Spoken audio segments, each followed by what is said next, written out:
El psicoanálisis. Sigmund Freud, fundador de esta escuela, desarrolla su teoría sobre el psiquismo y el tratamiento de sus alteraciones en la misma época en que la psicología se construye como ciencia independiente, finales del siglo XIX y primeras décadas del XX. El psicoanálisis tiene su propio desarrollo, ortodoxia y cismas, y ha conocido enfrentamientos tanto en su interior como con otras teorías psicológicas. Su impacto ha sido enorme, en el lenguaje del hombre de la calle, en la idea que tenemos del ser humano y, naturalmente, en la propia psicología. Se han ofrecido múltiples críticas a la teoría, método y terapéutica psicoanalítica, a pesar de lo cual no se puede negar su presencia en la psicología actual. El psicoanálisis de Freud. Definición: objeto y método. 3 niveles en el psicoanálisis. El primero es un método de investigación basado principalmente en la interpretación de la asociación libre y con el objetivo de hacer accesibles los significados inconscientes de las manifestaciones, palabras, sueños, actos y fantasías de los individuos. Segundo nivel. Es un método terapéutico para el tratamiento de los trastornos neuróticos. Tercer nivel. Es un conjunto de teorías de psicología y psicopatología. Objeto del psicoanálisis: el inconsciente. Tesis esencial de esta escuela: el psiquismo no se reduce a lo consciente. Los contenidos inconscientes tienen un papel determinante de la vida psíquica. Método del psicoanálisis: interpretación de las distintas producciones del sujeto, principalmente de las asociaciones libres, aunque también de los sueños. Como método clínico se centrará en el análisis en profundidad de los casos particulares. Propósito del psicoanálisis: el robustecimiento del psiquismo consciente. Principales conceptos del psicoanálisis: concepción del aparato psíquico. Dado que concibe el psiquismo como formado por sistemas con características y funciones distintas y dispuestos en determinado orden, Freud utilizó el concepto de tópica. Primera tópica: el psiquismo está formado por los sistemas consciente, preconsciente e inconsciente. Contenidos conscientes: son datos inmediatos de la conciencia. Responden a las leyes de la lógica y están gobernados por el principio de realidad, por lo que busca la adaptación al mundo exterior. Mediante el sistema percepción-conciencia está vuelto hacia el mundo exterior, aunque también es capaz de atender a los estímulos procedentes de la vida psíquica interior. Contenidos inconscientes: solo pueden ser inferidos, pues el sujeto no es consciente de ellos. No les afecta a las leyes de la lógica ni categorías como el tiempo y el espacio. Están regidos por el principio de placer, que es la inclinación a la realización inmediata del deseo y con ello de la gratificación, del que la realización alucinatoria del deseo es una de sus principales manifestaciones. Son de 2 clases. Primera, los sujetos a represión, que son dinámicamente inconscientes. Segunda, los inconscientes en un momento determinado, pero que pueden transformarse en conscientes porque no son reprimidos por el sujeto. Estos serían los contenidos preconscientes. Segunda tópica. Para Freud, la estructura del aparato psíquico estaba compuesta de 3 instancias. El yo se identifica con el consciente y representaría la razón y el sentido común. Se gobierna por el principio de realidad. El ello se corresponde con el inconsciente, depositario de los instintos y gobernado por el principio de placer. Desorganizado, emocional, oscuro y difícilmente accesible. El superyo procede de la introyección, incorporación de algo exterior, de las figuras de los progenitores, tal como eran vividas en la niñez y depositarias de lo que está bien y mal. Incluye elementos conscientes e inconscientes. La culpa se produce cuando la conducta entra en conflicto con el superyo. Freud creyó que existe una relación antagónica y conflictiva entre las tres instancias. El yo debe buscar la armonización y acaba sirviendo a tres severos amos. El primer amo, la realidad. El fracaso desemboca o desencadena angustia real. Segundo amo, el superyo. El fracaso desemboca en una angustia moral. Tercer amo, aleyo. El fracaso desencadena una angustia neurótica. El objetivo del psicoanálisis es robustecer el yo, hacerlo más independiente del superyo y ampliar su dominio sobre el ello.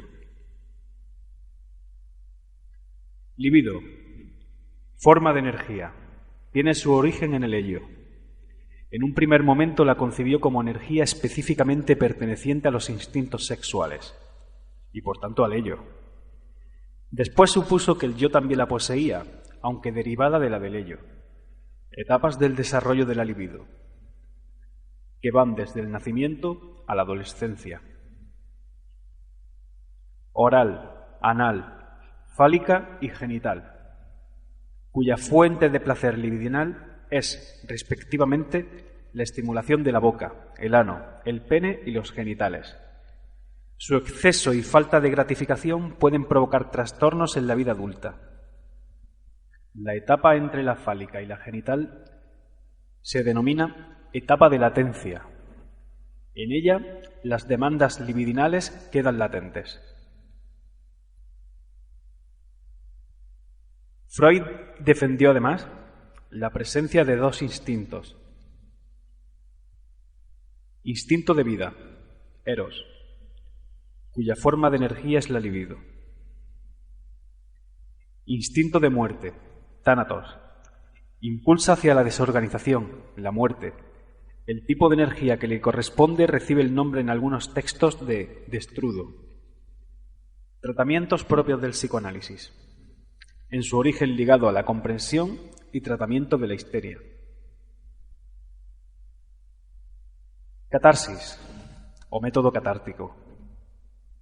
Fue el primero utilizado por Freud y básicamente consistía en aplicar la hipnosis. Este método le enseñó que las alteraciones somáticas, corporales, de la enfermedad son consecuencia de influencias psíquicas. Existen procesos anímicos inconscientes y ligados a la enfermedad. A partir de estudios de Charcot y Brouwer, Freud formuló su teoría explicativa de los síntomas histéricos, por la cual los síntomas se generan en situaciones en las que se reprime una acción. Los síntomas sustituyen a las acciones reprimidas. Los motivos y los impulsos anímicos que dan lugar a la histeria quedan fuera de la consciencia del paciente, perdurando los síntomas. Tratamiento según este método. La hipnosis le permitía al sujeto revivir el suceso traumático originario, lo que traía consigo la desaparición de los síntomas. Segundo método de tratamiento. Asociación libre. Sustituyó al hipnotismo. Regla analítica fundamental. El paciente debe comunicar al analista todo lo que se le ocurra, sin que su pensamiento esté controlado por reflexión consciente. Fundamento de la regla. La asociación libre en realidad no lo es, puesto que las ocurrencias del paciente, su discurso, estaría determinado por el material inconsciente. El analista debe utilizar este material y, a partir de su interpretación, debe reconstruir los contenidos psíquicos olvidados por el paciente. En el transcurso del tratamiento, el paciente muestra una resistencia constante e intensa que le dificulta para aceptar sus propias vivencias. De este hecho derivó Freud su teoría de la represión, Ciertas impresiones e impulsos anímicos pueden ser apartados de la conciencia y la memoria por fuerzas anímicas y ser sustituidas por los síntomas que componen la enfermedad. La represión proviene del yo del paciente y está generalmente dirigida hacia impulsos sexuales. De estos hechos obtuvo las siguientes conclusiones. A. Los síntomas sustituyen a satisfacciones prohibidas.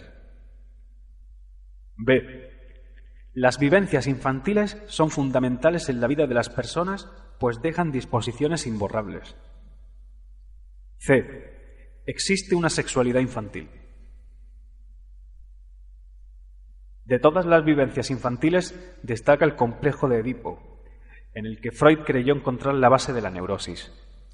Surge entre los 3 y 5 años.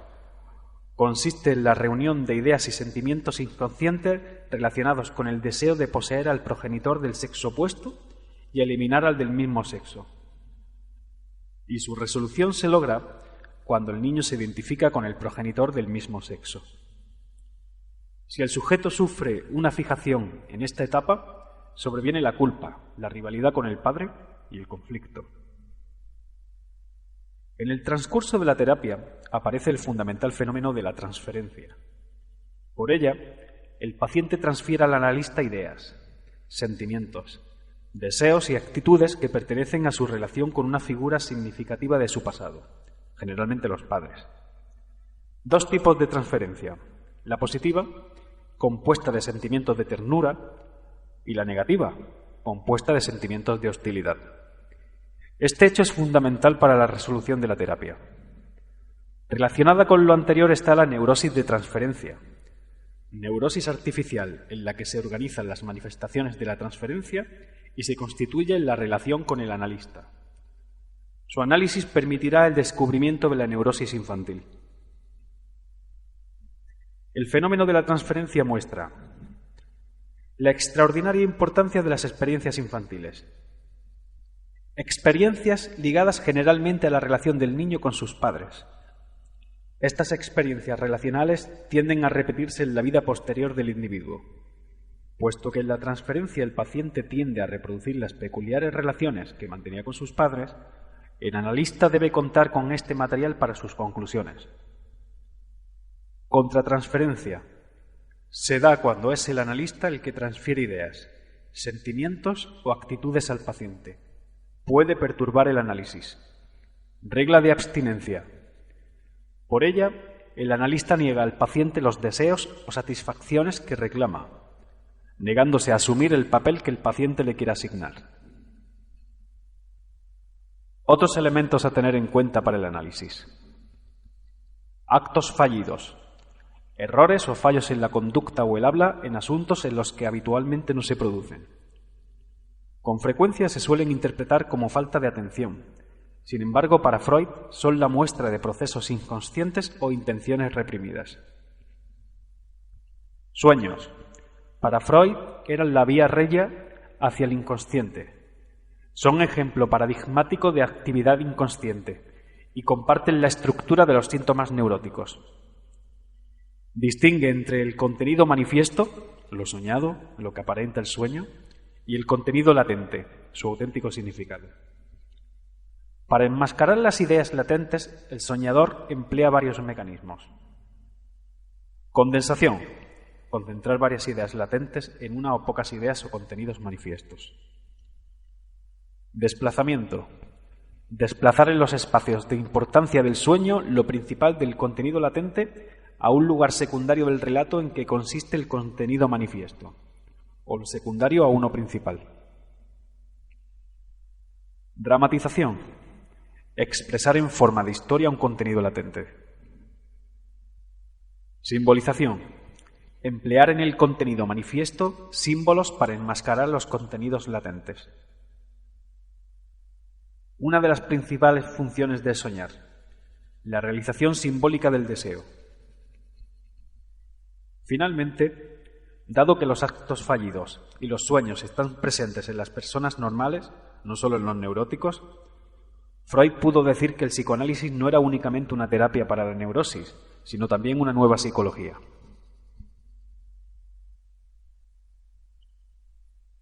La psicología individual de Alfred Adler. Alfred Adler, 1870-1937, creó su propio sistema, conocido como psicología individual. Con este título no se refiere a lo opuesto a colectivo o social. Quiere más bien señalar la preeminencia que tiene en su psicología la realidad única e individual presente en cada persona. Algunas principales discrepancias entre Freud y Adler son: Freud ofrece explicaciones causalistas. Adler prefiere un enfoque finalista o teleológico, pues subraya la importancia de las metas o fines de las personas en su forma de organizar el presente. Adler destaca la fuerza del yo individual. En Freud, sin embargo, el yo es más frágil por la presión del ello. Conceptos principales de la psicología individual. Carácter y estilo de vida.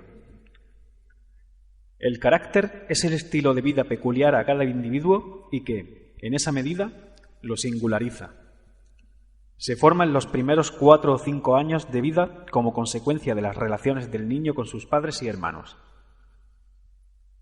Los patrones o estilos de comportamiento y pensamiento que entonces se forman se trasladarán después con más o menos fidelidad a la vida adulta. Plan de vida. Es el objetivo de la vida de la persona, cuyas raíces se hunden en el inconsciente, unifica la experiencia del sujeto e influye decisivamente en el carácter. Aspectos básicos del entorno familiar que determinan la personalidad del individuo. Primero, la atmósfera familiar. En ella se desarrollará el sentido de la realidad del niño, formada por las actitudes, relaciones y comportamientos que los padres tienen entre sí. Segundo, los valores familiares. Forman parte de la atmósfera familiar y son aquellos hacia los cuales los padres mantienen una creencia fuerte. El niño nunca será indiferente hacia ellos. Tercero, la constelación familiar, relativa al orden de nacimiento del niño. La diferencia de edad, el sexo, el tamaño de la familia, etcétera, etcétera. Su posición en la constelación familiar influirá en la concepción que el niño va a tener de las relaciones sociales y sobre sus cualidades. Es necesario no caer en generalizaciones fáciles sobre el hijo único, el segundón, pues cada caso es único y dependerá de la educación que los padres impongan y de la interpretación que el niño haga de su posición. Áreas básicas de la vida. La profesión, la amistad y la sexualidad o amor. Problemas en estas áreas traen consigo trastornos neuróticos, por lo que la satisfacción personal en estas importantes áreas de la vida son, según Adler, un índice de salud mental. Complejo de inferioridad. La conciencia de su inferioridad orgánica provoca un peculiar conjunto de ideas y sensaciones. El complejo se convierte en un estímulo que lleva a su compensación. El exceso en este afán de compensación trae consigo el apetito de poder o afán de superioridad. En el caso de las mujeres, y para paliar la conciencia de su inferioridad ligada a su sexo, puede dar lugar a la conducta reactiva denominada protesta viril. El individuo neurótico busca la seguridad siguiendo unas líneas ficticias directrices que le llevan a construir una existencia y un mundo falso, pero como si fuera verdadero. En este afán utiliza un arreglo o distorsión de la realidad con la que el sujeto cree que se realiza tal y como había soñado. Adler entiende la neurosis como un intento de compensación de la sensación infantil de inferioridad. Terapia según Adler. El tratamiento adleriano se basa en la reeducabilidad para cambiar el estilo de vida y desarrollar un sentimiento comunitario. Por ejemplo, ¿qué haría usted si no tuviera esa dificultad? Esto es lo que se ha llamado la pregunta en la terapia adleriana y muestra el enfoque teleológico o finalista de toda su psicología. La respuesta del paciente le enseña al terapeuta el camino que debe seguir para comprender el estilo de vida del paciente y apoyarle cuando sea necesario su cambio. La psicología analítica de Carl Jung. Carl Jung, 1875-1961, mantuvo una intensa relación con Freud, pronto rota por importantes discrepancias teóricas. Rechazó una psicología que buscaba una fundamentación de sus explicaciones en el orden físico, enfoque que caracterizó como psicología sin alma. Las diferencias respecto del pensamiento freudiano se centran principalmente en los conceptos de libido y de inconsciente. Libido. Para Jung es la energía psíquica en general, en contraste con el planteamiento freudiano que le identifica más con la energía sexual. Inconsciente. También aquí Jung rechaza la primacía que Freud daba a los elementos sexuales. Jung mantuvo que cuestiones religiosas, distintas formas de ver el mundo e incluso factores políticos y culturales pueden influir más que los instintos sexuales en la vida inconsciente. Pero más importante es la diferencia en este otro aspecto.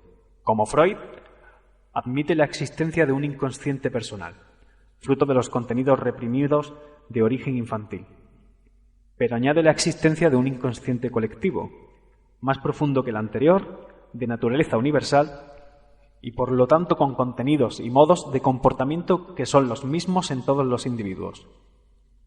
En el inconsciente colectivo destaca lo que Jung llamaba arquetipo, imágenes primordiales relativas a constantes humanas. Algunos importantes arquetipos. La sombra representa la parte negativa del sujeto, el inconsciente reprimido. El ánima y el animus. Ánima representa la parte femenina presente en el hombre y generalmente reprimida por él. Su inversa es el animus o parte masculina presente en las mujeres. El tesoro representa la meta y la plenitud deseada por la persona. El mandala, representación de la armonía perfecta de los opuestos, su integración total en el psiquismo. En el inconsciente personal, Jung encuentra como elementos destacados los complejos afectivos. El complejo reúne imágenes y energías relativamente independientes del resto del psiquismo. Forma algo así como un psiquismo independiente dentro del sujeto.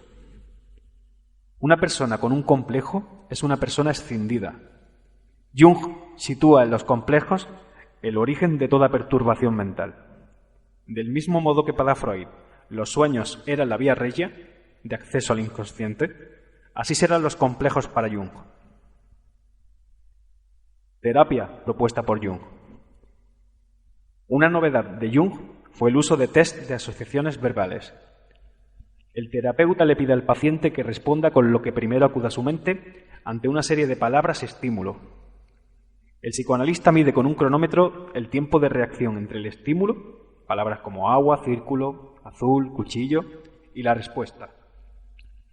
Si el sujeto tarda en responder a la palabra estímulo, ello es señal de la existencia de un complejo en el que el analista debe investigar. También fueron importantes sus aportaciones en el campo de la personalidad.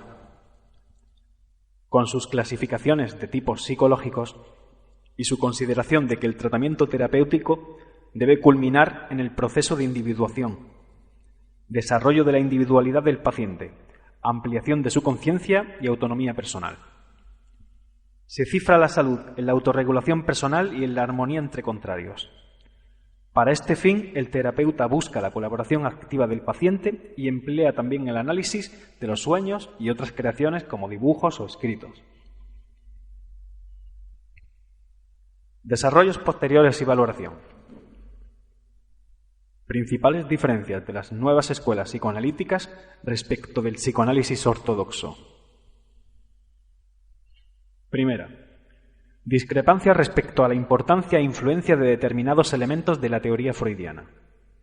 Por ejemplo, la teoría de la libido. Segunda, introducción de elementos ignorados o subvalorados por Freud. El yo, por ejemplo. Tercera, cambios en la práctica terapéutica y ampliación de sus campos de aplicación, psicoanálisis de familia, etc. Algunos grupos nuevos. Neofreudianos. Representantes más destacados: Karen Horney, Eric Fromm y Harry S. Sullivan. Restan importancia a las experiencias infantiles y la sexualidad en la génesis de la neurosis, y al inconsciente, y dan relevancia a los factores culturales y sociales en la aparición de trastornos psicológicos, al área interpersonal y a las experiencias actuales y los procesos del yo.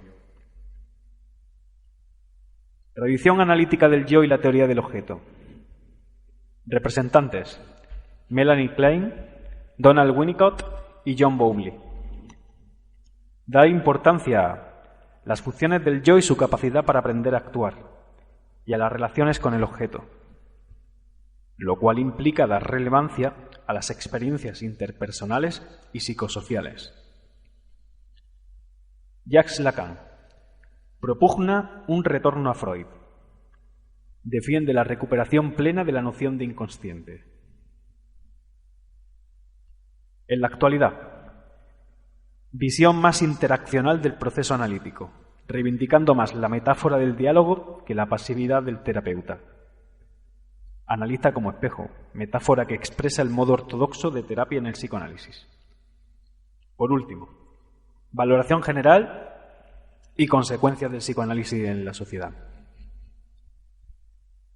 Fuerte impacto sobre el pensamiento actual y presencia en la psicoterapia actual, aunque más flexible y mezclada con otros recursos terapéuticos que la propugnada por Freud. Críticas. Del filósofo de la ciencia Popper. Es imposible la falsación de los presupuestos psicoanalíticos. Las afirmaciones psicoanalíticas no se pueden comprobar, puesto que, si las previsiones que se obtienen de sus afirmaciones principales se cumplen, el modelo será correcto. Y si hay hechos que parecen contradecirlas, el psicoanálisis queda también inmune, pues el psicoanalista ofrecerá explicaciones complementarias que justifiquen la existencia de tales datos contrarios al modelo. Otra crítica. El psicoanálisis parece disponer de mecanismos de defensa que le permiten sobrevivir a cualquier intento de verificación. Ofrece explicaciones ad hoc. Es difícil o imposible verificar sus conceptos teóricos fundamentales.